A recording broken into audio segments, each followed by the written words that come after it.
Everything you know about Medusa is a lie. Well, not a lie exactly, but it's not the story the ancient Greeks told. The version you grew up with, the beautiful priestess, the attack in the temple, the goddess who punished the victim instead of the rapist, that narrative has only existed for about 2,000 years, which sounds like a long time, until you realize Medusa's story is actually 2,700 years old. For the first 700 years of her existence, Medusa wasn't a victim at all. She wasn't even human. She was born a monster fanged, bearded, with a lolling tongue, and she died a monster, slain by a hero. So what happened? How did a grotesque, primordial creature transform into a beautiful attack survivor and then into a modern feminist icon? That's what we're about to find out. Because the real story of Medusa isn't just one story. It is 3 complete transformations spanning nearly 3 millennia. And each version tells us more about the society that created it than it does about Medusa herself. The real story of Medusa begins not in Rome, but in ancient Greece around 700 BCE in a text called Hesiod's Theogony. And in that story, there is no beautiful maiden, no priestess, no attack, no curse. Medusa was simply born a monster. She was one of 3 sisters, the Gorgons, Stheno, Euryale, and Medusa. Their parents? Phorcys and Ceto, primordial sea gods whose family business was creating terrors. Their other children included the Gree 3 elderly sisters sharing one eye and one tooth, Echidna, the half-woman, half-snake creature, Ladon the dragon, and Scylla the sea monster. Ceto was literally known as the mother of sea monsters. In this family tree, Medusa's monstrousness wasn't a punishment. It was an inheritance. And here's a crucial detail. While her sisters were immortal, only Medusa was mortal. Why? Because Greek heroes can't permanently kill gods or immortal beings. For Perseus to be able to cut off her head and be the hero of his story, Medusa had to be mortal. Her mortality was a plot device, nothing more. In the Archaic period, Medusa wasn't even depicted as remotely human. She was the Gorgonian, a grotesque, disembodied face with a round face, wide eyes, a beard, gnashing teeth, and a lolling tongue. She was both male and female, both human and animal, designed purely to inspire terror. These faces were carved onto temple pediments, painted on shields, pressed into armor. They were apotropaic symbols, images of evil meant to repel evil.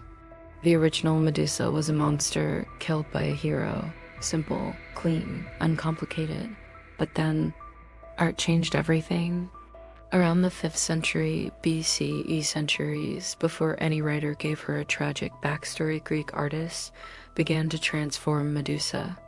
Classical sculptors and vase painters started depicting her not as a grotesque monster, but as beautiful.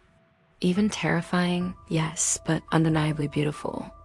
Take the Polygnotus vase from around 450 BCE, now in the Metropolitan Museum of Art.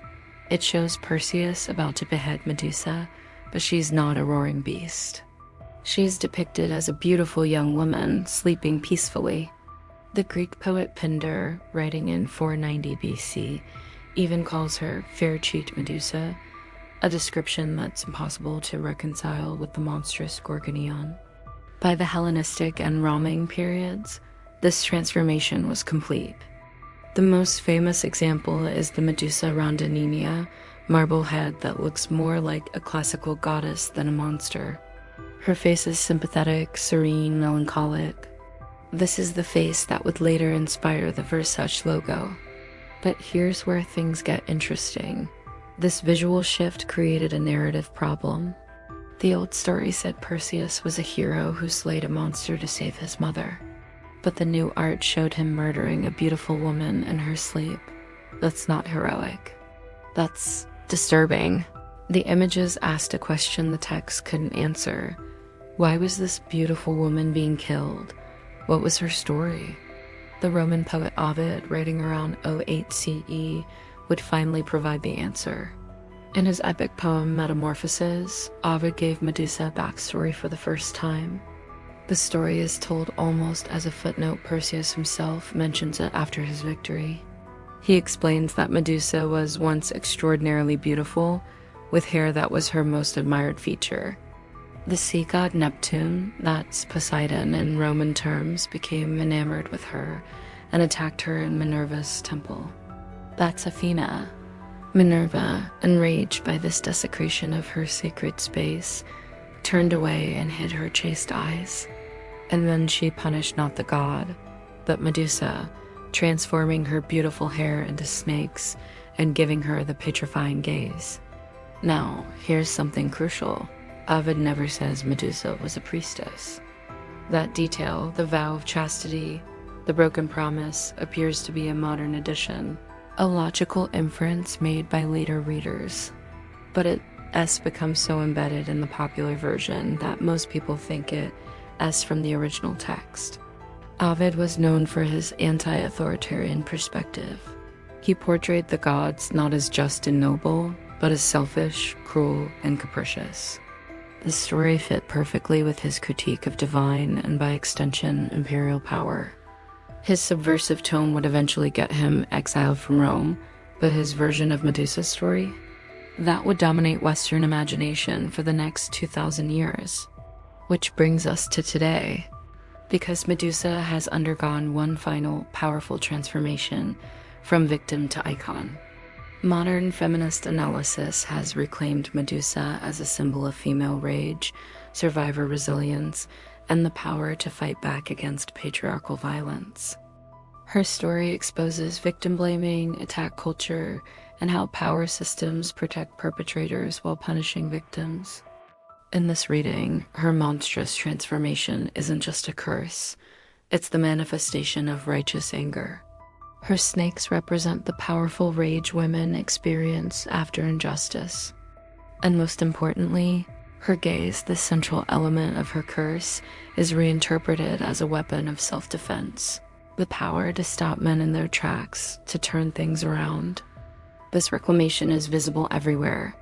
In 2008, artist Luciano Garbati created Medusa with the head of Perseus, a direct reversal of the 2,700-year-old myth. His sculpture shows a nude, powerful Medusa holding a sword and the severed head of her killer. In 2020, it went viral as an emblem of the #MeToo movement and was installed in front of the New York criminal court where Harvey Weinstein was convicted. And then there's the Medusa tattoo. Popularized on social media around 2021, it's become a widely recognized symbol of survival from sexual assault. For survivors, it represents strength, empowerment, and reclaiming power. It's a modern apotropaic symbol, just like the ancient Gorgon. But instead of warding off generic evil, it wards off the shame and silence of trauma. So what's the real story of Medusa? The answer is, there is no single real story. Medusa is a mythological mirror, reflecting the fears and values of whoever tells her tale. To the ancient Greeks, she was a primal monster, an image of evil to repel evil. To the Romans, she became a tragic victim, a literary device to critique the cruelty of the gods. And to us in the 21st century, she's a symbol of female rage and survivor resilience, a figure who refuses to remain a victim. Medusa has been transformed over 2,700 years from monster to victim to icon. And maybe that's the most powerful thing about myth, it's never finished. It evolves, it adapts, it reflects us back to ourselves. The beautiful priestess story is the most potent version of this myth because that's the story we needed. It transformed her from a monster into a victim, and finally into a symbol of power. And that transformation, that's the real magic of Medusa.